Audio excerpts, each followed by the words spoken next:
Hey everybody, welcome back to Range Behavior. I want to talk about some things that we can do here to keep our houses working when it's really, really cold. And in particular, I'm talking about a propane furnace. Now, our ice house furnace and our home furnace, especially for an ice castle, are very similar. You're going to need to keep the gas in the tank vaporizing enough to get gas into your house. So this is a fairly simple process, and there's quite a few things you can do. A lot of times your propane heater is not broken. It's just so cold that you're not getting enough propane into your furnace. So a few things that you can do here. Now, one, make sure that you have gas in your tank. Now, there is a 30% rule. Try not to go below 30%. If you go below 30%, it still could work, but it's just kind of that threshold that we have that you just do not want to go below that. Always keep an alternative heat source in your car or just with you. I like to use this little buddy heater. I've had this for a long time. This buddy heater stays with me. It's my backup heat source. And I also want to say that one of the things that I like to do is, looks a little crazy, but whatever I can find in my fish house, I like to cover the entrance for the gas, because a lot of times these things can clog up and then they don't work. So then you have to start changing other things, and that's a totally different matter on its own. So secondary heat source, very important. Now, a lot of times with my ice castles, my ice castle heaters, those suburban heaters that come with an ice castle. Now, I like to fish. I will be out there today in 60, 70 below.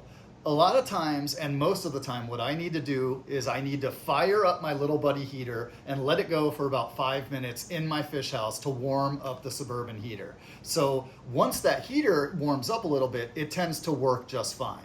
So that is one of the things that I like to do. Now, a couple of the other things that you could do, I've been fortunate enough to not have to use them. You can use a heat blanket on your propane tank. Now, if you have a small, say 20-pound propane tank, 30-pound propane tank, there's a good possibility that you might need to use a heat blanket.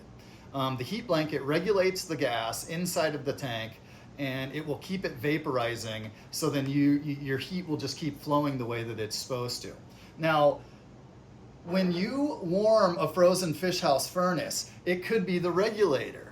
So what I like to do is, this is a brand new one. You can see it's not super brand new, but I mean, it's brand new in the box. I keep an extra regulator and an extra hose with me all the time. I've had this one for years. Fortunately, I haven't had to use it because I've figured out some of these other tricks to actually get my propane heater working. So I like to carry around an extra one of these. If you've run into some problems, there can be a whole bunch of different problems you can run into these. They can get clogged, they can freeze, a myriad of things that can happen. It's good to have an extra one of these with you. So make sure that you have your little buddy heater or some kind of extra heat source, any kind of heat source to heat up your regulators and your fish house heater. So the way that you set up your house, your fish house in this case, is extremely important. If the wind is pounding into your propane tank, then it's going to be a lot quicker for it to freeze up. And that is what's been happening with me out in my places. So I need to take the little buddy out there, get the fish house heater going, and then my fish house heater tends to work the entire time. But I do need to prep it and heat it up. Now, another thing I want to say is make sure that when you are out in the cold, that you are completely prepared. You need to have your coveralls on, your hats, your gloves. It is way too cold to be going out into the cold and even attempting to start your fish house heater without proper attire. Also, I want to say that I ran into a situation last year at my house, which is here on the lake, and I have a 500-pound propane tank with a regulator attached to the house. This is very common. Most people have this. I woke up at 4:30 in the morning and my house is really cold. Now, this is food for thought. I immediately called, which I suggest that you do. I immediately called the furnace company that I use, and they were very cordial. They said, JT will be out there within the hour, which they were. I just kind of wanted to tell you what they did because I wanted to watch them just for exactly how they were getting my house going. Now, they took a bucket of hot water and dumped it on top of my regulator, and the heater immediately came on. So in talking with my furnace guys, They told me, first of all, propane freezes or at least becomes hard to use at 42 below zero.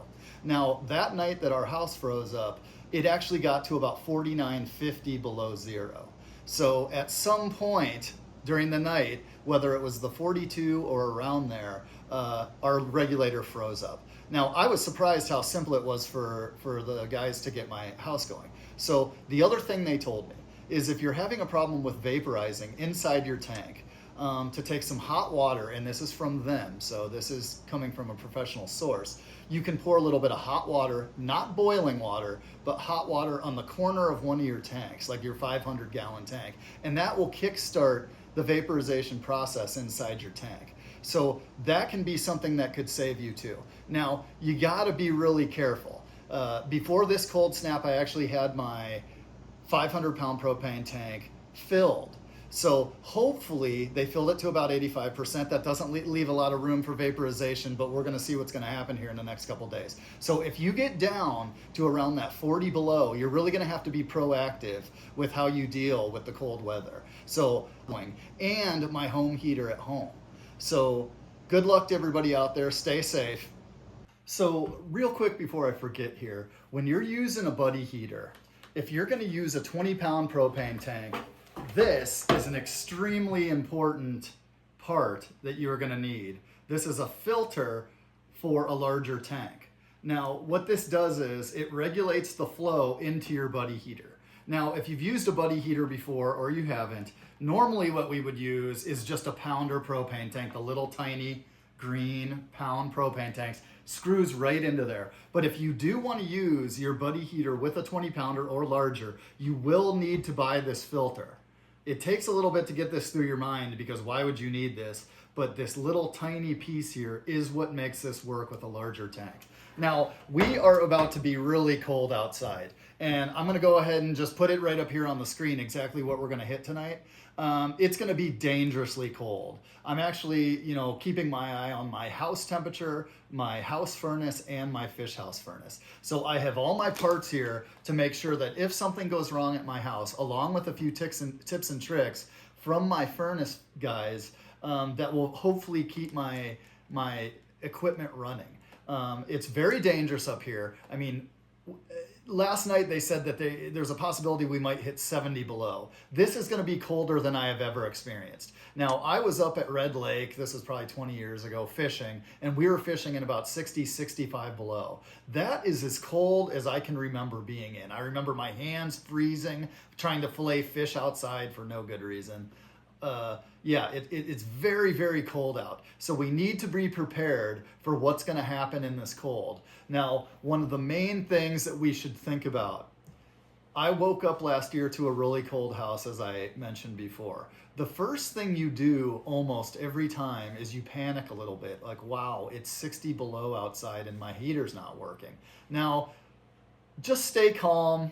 Gather your thoughts, gather your family. What I like to do is I like to just make sure that we have everything. In my house, we have reserve electric heaters that we plug in immediately when our furnace goes out. So that's a really good idea. You got to have backup heat.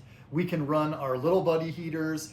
Also, if for some reason the power went out, say a tree falls on a power line and your power goes out. Now, I have a little small 2000 inverter generator that will actually run my propane furnace in my house. So if I need to, I can get my generator going and actually run my propane furnace from my generator if the power were to go out. Now, if the power doesn't go out, we have radiator heaters that we situate throughout the house, and that can at least keep our pipes from freezing up, and we can keep the house at a respectable level of warmth. So be careful out there. I want to say that I am not a heating expert. I do not own a heating company, but I have had quite a few issues with my propane furnace before. The best thing for you to do immediately would be to call a heating company. Now, they will tell you how long it will take them to get out there, and then what we can do is we can start to try a couple of these tricks, see if we can get our heater going, then you can immediately call them because I'm sure that they have lots of people that they're trying to deal with. Now, this is really good advice for people in a fish house with your propane furnace at your fish house, or even your propane furnace at your house up in northern Minnesota or any place that's really, really cold.